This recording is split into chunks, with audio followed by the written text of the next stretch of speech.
Why did James Gunn say this? Because he just did a new interview where he confirmed a major character coming to the DC universe soon, plus some controversial takes about Batman in the DC universe that I really disagree with, but let's get into all of this. Before I get to the more controversial stuff, James Gunn said he did confirm that G.I. Robot, the character from Creature Commandos, if you didn't watch that animated series, will be coming to live action sooner than later. He said, yes, he will be coming to live action, but not necessarily when you think you're going to see him, so not necessarily in Peacemaker Season 2. Now, brief spoilers for Peacemaker Season 2. If you missed it, in the latest episode, John Cena is in the alternate universe, and it's revealed, yeah, this is a Nazi universe. And G.I. Robot's entire thing is killing Nazis, so a lot of people are like, oh my god, he's gonna show up in this. And James Gunn saying, like, maybe not Peacemaker Season 2, but hey, maybe he will show up here. So when he was asked about differentiating the new DC Universe Batman and Matt Reeves' Batman, who's obviously played by Robert Pattinson, he went on to say, one of the weirdest things for me is that big fans are often like, well, listen, I understand this, but normies will never understand this. Casuals will never understand to Batman. He says, but the truth is, guys, you're the ones that don't understand it. The casuals always understand. And I think this is very wrong, but I think he's off on this, is that the casuals don't understand, like, oh, this is two different separate universes.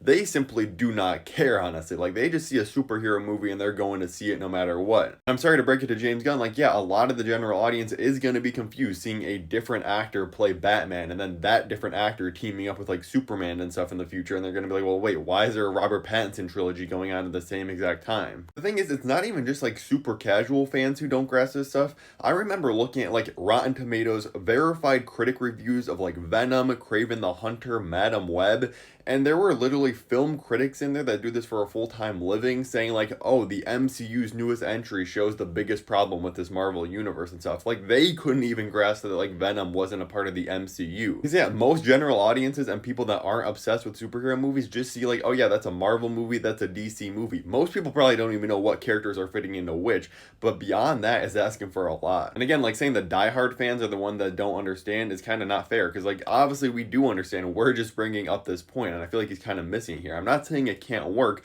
Yes, both Batman movies could make money and be great, but you can't expect all the casual audiences to just immediately know what's going on. But honestly, I kind of feel like James Gunn and this mystery writer of the Batman Brave and the Bold movie kind of have no idea what they're doing, because we were just hearing from him like a week ago saying that the script is looking incredible so far. Now just yesterday he says like, oh yeah, I don't know if the Batman's going to be in his 30s or not. I think you have to wait and see the movie. Some things have changed. Plenty of things are in flux on what his situation is and what his parentage and all that stuff is, so I wouldn't take any of it with a grain of salt. And I feel like if you have a script pretty far along, some of the stuff is stuff that should not be in flux right now. But let me stop cooking my boy James Gunn for a minute, because he did also have this quote to say that I do agree with. He said, now everybody is an anti-hero. Everybody's too cool. He pretty much just goes on to be like, yeah, what about not being cool and just being a nice human being to someone? And we see this clearly a lot with Superman's character in his Superman film, and I do really agree with him in here. All these superhero movies lately have gotten super cynical and dark. I feel like that was like a result of the Dark Knight trilogy being so huge and amazing. Everybody's like, oh yeah, we got to turn everything into this dark and gritty film now, when really that's not the case. But make sure to drop a like in the video and let me know your thoughts on all this in the comments below. If you want to see my review of the Marvel Zombies TV show, click the video at the top, or for more DC videos, click the playlist on the bottom.